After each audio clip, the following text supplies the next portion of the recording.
नमस्कार किसान भाइयों, आज हम बात करेंगे एक ऐसे कीटनाशक के बारे में जो आपकी फसलों को दीमक, टिड्डी, व्हाइट ग्राब, सफ़ेद लट, पत्ती छेदक, तना छेदक, फल छेदक जैसे कीटों से और जितने भी भूमिगत कीट होते हैं उन कीटों से आपकी फसलों को रक्षा करता है और जो है उनको अच्छी तरह से कंट्रोल करता है।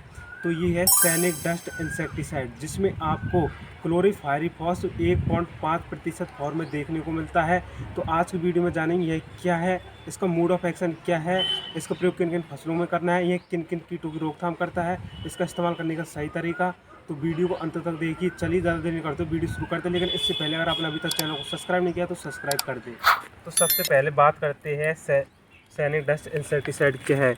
सैनिक डस्ट एक इंसेक्टिसाइड है जैसे मेवार पेस्टिसाइड, देख सकते हैं जैसे मेवार जो पेस्टिसाइड प्राइवेट लिमिटेड है वो कंपनी इसे बनाती है, जिसमें आपको क्लोरीफायरिफॉस 1.5% देखने को मिलता है। यह एक ऑर्गेनोफॉस्फेट समूह का कीटनाशक है।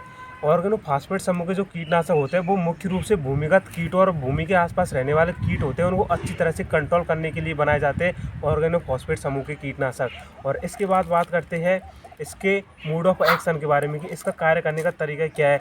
यह 3 तरीकों से कार्य करता है। पहला तो यह कॉन्टैक्ट एक्शन करता है, दूसरा स्टोमच और तीसरा वेपर एक्शन करता है। तीनों को डिटेल से समझेंगे। सबसे पहला है कॉन्टैक्ट एक्शन। जैसे ही आप अपनी फसलों के ऊपर इसका इस्तेमाल करते हैं तो जैसे ही वो कीट होते हैं इसके कांटेक्ट में आते हैं तो इसको खाते हैं या उसके आसपास आते हैं तो ऐसे ही उनके कांटेक्ट में आने से मर जाते हैं। दूसरा है स्टोमच एक्शन।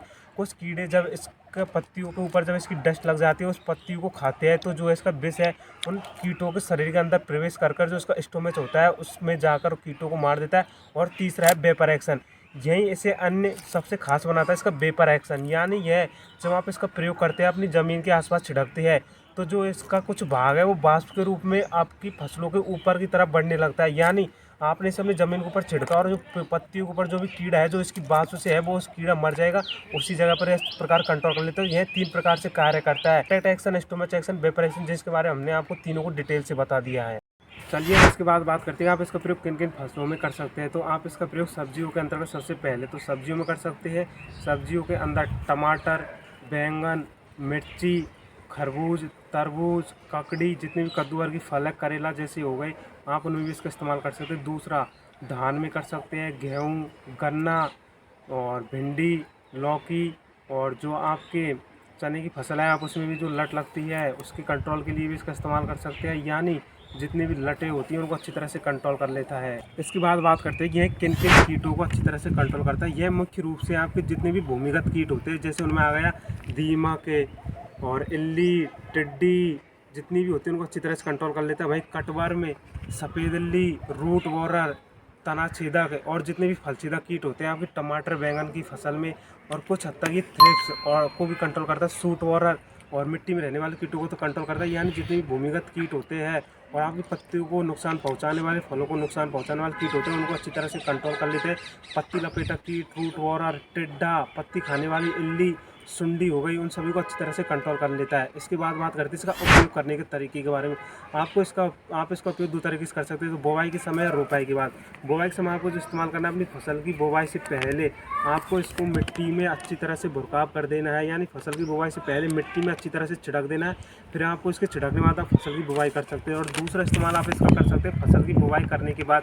यानी जब आप फसल की बुवाई कर देते हैं, जैसे आपके प्लांटेशन लगभग 1 से 1.5 महीने के बाद हो जाते हैं, तो आप अपने जैसे आपके बड़े प्लांट है जैसे पपीता हो गया या टमाटर, मिर्ची हो गई, तो आप उनके जड़ छिड़के होते हैं उनके पास आप एक मुट्ठी लेकर उनके आसपास भुरक दीजिए, जिससे जो है अच्छी तरह से काम करता है।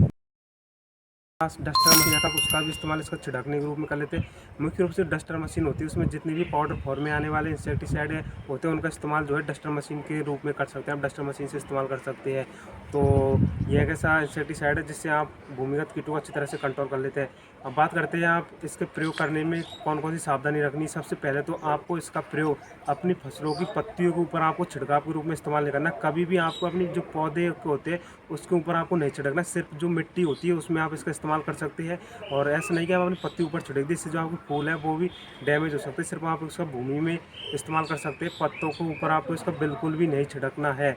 और दूसरा, जब आप इसका भूमि में छिड़कते तो उसके कुछ घंटों बाद सिंचाई, हल्की सिंचाई कर दे। सिंचाई करने से ये होता है जो इसकी मात्रा है आपकी मिट्टी में अच्छी तरह से ये पहुंच जाएगा और जो कीटों को अच्छी तरह से कंट्रोल कर लेता है। और इसके बाद बात करते हैं कि यह बाज़ार में और किन किन नामों से मिलता है। यह क्लोरोबान डस्ट नाम से भी मिलता है, जो कि भारतीय एग्रीस्टर कंपनी के नाम से आता है। दूसरा क्लोरो डस्ट और क्लोरोट्रॉक्स डस्ट नाम से मिलता है, जिसमें भी आपको सेमी टेक्निकल देखने को मिलता है क्लोरीफायरिफॉस 1.5%। इसकी रिजल्ट की बात करें तो जो इसका इफेक्ट है आपकी फसलों पर लगभग 7 से 10 दिन तक आपको देखने को मिलता है। और जो इसका असर है आपकी फसलों पर, जब आप इसका इस्तेमाल करते हैं तो उसके 24 से 48 घंटों के भीतर जो है कीटों को कंट्रोल कर लेता है।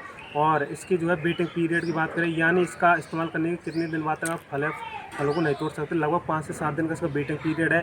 और एक सावधान रखने आपको, कभी पत्ती और फूलों के समय जो फूल आ रहे हैं फ्लावर से, तब आपको इसका इस्तेमाल नहीं करना है। और इसकी बात करते हैं इसके डोज के बारे में, तो इसका जो आपको डोज रखना है, लगभग प्रति एकड़ 10 से 12 किलोग्राम क्लोरीफायरिफॉस का इस्तेमाल किया जाता है। यानी 1 एकड़ के लिए 10 से 12 किलोग्राम परफेक्ट माना जाता है। और ये अगर आपके पास 1 बीघा का खेत है तो उसके लिए आपको 1 से 2 किलोग्राम क्लोरीफायरिफॉस ले सकते हैं, जो कि काफ़ी पर्याप्त मात्रा है। अगर आप इसका सीधा इस्तेमाल नहीं करना चाहते तो जैसे आपकी मिट्टी होती है, आप उसमें डालने के लिए पहले आपके घरों में जो राख होती है, आप उसमें इसका थोड़ी बहुत मात्रा मिला लीजिए, जिससे जो है आप इसका अच्छी तरह से भुरका में छिड़काव कर सके। तो ये थी क्लोरीफायरिफॉस 1.5% के बारे में कुछ जानकारी। यह एक बहुत ही घातक कीटनाशक है। अगर आप इसको कभी भी इस्तेमाल करें तो सुरक्षात्मक चीज़ों का ज़रूर ध्यान रखें। या मास्क लगा लें, और जो इसका छिड़काव करना है सुबह या शाम के समय करना है आपको। कभी भी तेज़ हवा की संभावना हो, तेज़ हवा चल रही हो या तेज़ गर्मी हो, तब आपको इसका इस्तेमाल बिल्कुल भी नहीं करना है। अगर आपको हमारी वीडियो पसंद आई हो तो हमारे विलेज फार्म यूट्यूब चैनल को सब्सक्राइब और वीडियो को लाइक करना नहीं भूलें। अगर आपको इससे संबंधित कोई भी क्वेश्चन है तो हमें कमेंट जरूर बताएं। धन्यवाद।